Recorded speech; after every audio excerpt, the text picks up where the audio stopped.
हम भुवनेश्वर भूपेंद्र कुमार यूपी से गोरखपुर मंडल के अंतर्गत जिला महाराजगंज और शिव मंदिर इटैया धाम से होगत बने। साथे साथे रमेश जी बानी, रवि जी बानी, भूपेंद्र जी बानी, गौतम भैया बानी और सुरेंद्र जी बानी, राजेंद्र जी बानी और करण भैया बानी। ये सब हम पास एक साथे बने जा और सब एक ओर के बने जा, एक जगह के बने जा, एक घर के बने जा। ये समय गुजरात में हम पचाइल बने जा और गुजरात की स्थिति बहुत खराब बा और बारिश के कारण ज्यादा तरह से बाढ़ आ गई बा। बाढ़ में फसल बनी जा हमारे पास और वही के उपलक्ष्य में 2 शब्द गाना के माध्यम से रखा तनी। त्रुटि हुई तो क्षमा कर जाए। कैसे बा? बरखा के बाढ़ियाज, बरखा के बाढ़ियाज जे बुझात बा पानी से बाट डूबत।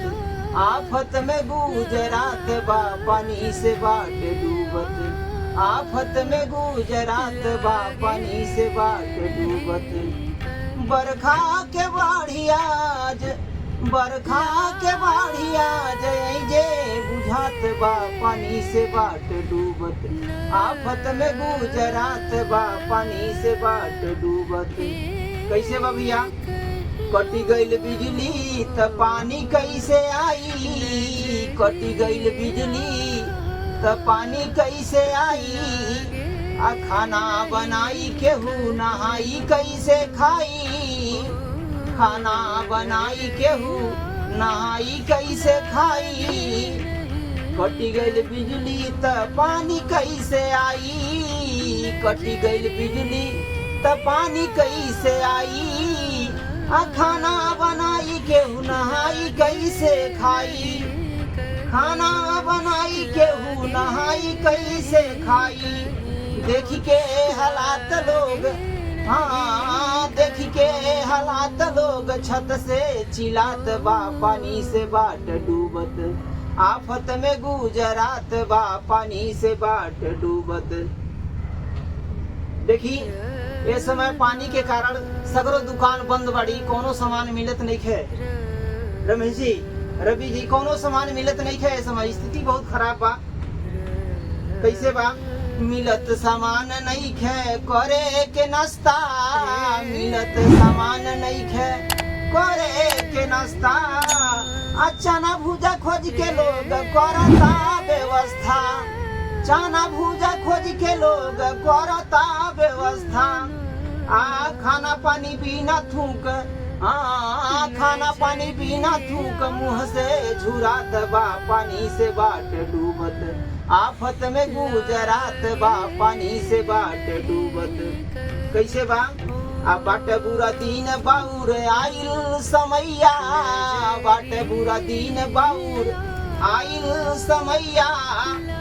बरसत पानी बंद हो जाने कहिया, बरसत पानी बंद हो जाने कहिया। जिंदगी का चीज हवे भैया, कोनो मोल नहीं है जिंदगी के, का बीती का नहीं बीती। जिंदगी का चीज हवे ये देखात बा पानी से बाट डूबत। आफत में गुजरात बा पानी से बाट डूबत। देखिए अंतिम लाइन कैसे बा? मास्टर रमेश रवि करण उपेंद्र, मास्टर रमेश रवि करण उपेंद्र।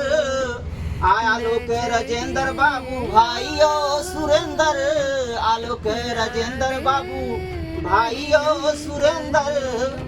अकेले भूपेंद्र के छोड़ के सब जात बा पानी से बाट डूबत। आफत में गुजरात बा पानी से बाट डूबत। आफत में गुजरात बा पानी से बाट डूबत। बरखा के बाढ़ियाज, बरखा के बाढ़ियाज जे बुझात बा पानी से बाट डूबत। आफत में गुजरात बा पानी से बाट डूबत। नमस्ते, प्रणाम सबके।